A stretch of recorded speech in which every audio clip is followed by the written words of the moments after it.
Učenici 3. i 4. razreda osnovne škole Nada Popović godinama su učestvovali na Festivalu nauke koji je organizovan u Kruševačkoj gimnaziji. Pošto ove godine nije organizovan, tradicija festivala nastavlja se u Nadi, ističe nastavnica razredne nastave Slađana Ilić. Zajedno sa svojim učenicima pripremili smo brojne eksperimente. Cilj ove manifestacije je razvijanje ljubavi prema prirodnim naukama, a naravno i učenje na očiglednim primerima.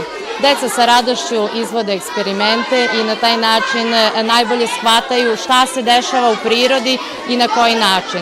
Pošto u 3. i 4. razredu uglavnom iz prirode i društva učimo vazduh i vodu, uglavnom su ti eksperimenti i zastupljeni danas i mnoge stvari su dokazali i naučili. Učenici su eksperimentima prišli veoma ozbiljno. Stavimo suncokretovo ulje, zatim uzmemo boju za hranu, stavimo 10 kapi, bilo koje boje i stavimo šumeću tabletu.